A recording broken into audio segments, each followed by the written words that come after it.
अस्सलाम वालेकुम। आज मैं आप लोगों को भेज रहा हूँ कराची में स्पोर्ट्स सिटी विला के अंदर जो उनके रेजिडेंट हैं उनका थोड़ा सा ओवरव्यू करवाऊंगा, क्योंकि ये कराची से शिफ्ट हुए हैं तो इनकी क्या राय है भेज टाउन कराची को लेके, अभी तक कैसा एक्सपीरियंस रहा है, अच्छा रहा है, बुरा रहा है। जैसे सुनने में आता है कि बहरिया बर्बाद हो गया, ख़त्म हो गया, कुछ नहीं है। ये सब बातें आज मैं इनसे डिस्कस करूंगा। तो शफ़ी साहब हमारे साथ कांटेक्ट हैं, ये दो भाई हैं, इन्होंने दोनों ने बिल्कुल आगे पीछे करके जो है विला परचेज़ किया है। तो सबसे पहले तो शफ़ी साहब आपको बहुत बहुत मुबारक हो, आपने बहुत बहुत मुबारक हो और आपने बहुत अच्छी चीज़ दिलवाई है। और मुझे उम्मीद ही थी कि इतनी अच्छी चीज़ मिल जाएगी, क्योंकि मैं पहले KD ओवरसीज़ बेंगलोर में रह रहा था, गुलिस्तान जौहर के अंदर। तो मैं समझता था सबसे अच्छी सोसाइटी वही है, लेकिन जब यहाँ आपने आके मुझे गाइड किया और आपने मुझे सारी चीज़ें दिखाई तो आप यकीन करो, कहते हैं ना, मज़े को भी मज़ा आ गया अल्हम्दुलिल्लाह। और मैं इतना रिलैक्स महसूस कर रहा हूँ, क्योंकि मैं तकरीबन 15 साल मैं दुबई में रहा हूँ, तो मुझे ऐसा लग रहा है कि मैं दुबई के अंदर ही हूँ, वहीं के मज़े में इधर ले रहा हूँ। ठीक है, प्रॉब्लम्स हर जगह होती है, कहाँ नहीं होती, अमेरिका के अंदर ही प्रॉब्लम्स हो जाती हैं। तो यहाँ अल्हम्दुलिल्लाह थोड़ा बिजली का इशू था, लेकिन अल्हम्दुलिल्लाह वो भी सॉल्व हो गया। और इसी के मद्देनज़र रखते हुए जो हालात हैं, तो मैंने अल्हम्दुलिल्लाह सोलर लगवा लिया है, तो मुझे और ज़्यादा सहूलत हो गई है।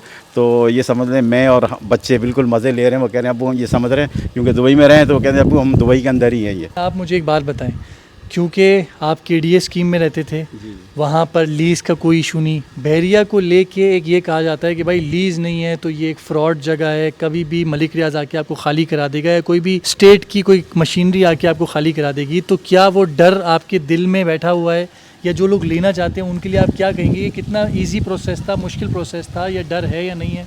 देखिए, मैं वहाँ से इधर आया हूँ तो मैं कुछ सोच समझ के आया हूँ ना। जब मैंने देखा है यहाँ पर, अच्छा यहाँ जो है ना, अगर आप बेंगलोर को ले लें, बेंगलोर से आप गेट से आप यहाँ तक, मैं स्पोर्ट्स सिटी के अंदर हूँ, यहाँ ये समझ लें कि बेंगलोर का जो है ना बाज़ार है, और अगर फ्लैट्स हैं तो फ्लैटों का भी बाज़ार है। ये नहीं कि वो ये 100 जो है ना बेंगलोर हैं या 50 बेंगलोर हैं, माशाल्लाह इतने बेंगलोर हैं और इतनी बड़ी बड़ी बिल्डिंगें हैं। तो ज़ाहिर मलिक रियाज का एक नाम है, एक ब्रांड है, समझ में आया ना। और जो उन्होंने बोला है वो करके दिखाया है। अल्हम्दुलिल्लाह बहुत अच्छा माहौल है, लोग बहुत अच्छे हैं। सबसे मेन चीज़ जो है ना, डॉक्यूमेंट्स का बताएं। नहीं, डॉक्यूमेंट्स में देखिए, डॉक्यूमेंट्स मुझे कोई प्रॉब्लम नहीं, कोई इशू नहीं हुआ। मैं इधर आया, सीधा सीधा मैंने किसी से ख़रीदा, फिर हम जाके दोनों यहाँ ऑफिस में गए, और यहाँ बहुत अच्छा प्रोसेस है, अल्हम्दुलिल्लाह हमारे नाम पर हो गया, कोई ऐसा इशू नहीं आया, और खुश और खुर्रम में अच्छी ज़िंदगी गुजारें। देखें इस वक्त जो है ना मगरिब का टाइम है और अपने इंजॉयमेंट कर रहे हैं। तो अब मैं उम्मीद करता हूँ कि जो मोबाइल है आपका, वो आप अगले इंशाल्लाह सारी ज़िंदगी आप यहाँ गुजारे तो आपका एक ही मोबाइल रहेगा, चोरी होने का कोई डर आपको नहीं? अल्हम्दुलिल्लाह ये बहुत अच्छा है। हम रात को ज़ाहिर है वॉक के लिए भी जाते हैं, क्योंकि मेरी शॉप्स जो है वो शहर कराची में, तो मैं जब रात को यहाँ आता हूँ तो अल्हम्दुलिल्लाह बिल्कुल सेफ़ होते हैं। फैमिलीज़ घूम रही होती हैं रात 1 बजे 1:30 बजे, अल्हम्दुलिल्लाह कोई ऐसा लगता ही नहीं है कि हम जो है ना कराची शहर के अंदर है ही नहीं। अल्हम्दुलिल्लाह बहुत अच्छा माहौल है इधर का। ख़ास तौर पे फैमिलीज़ जो है ना, ये बहुत अच्छी हैं, बहुत कोऑपरेशन है।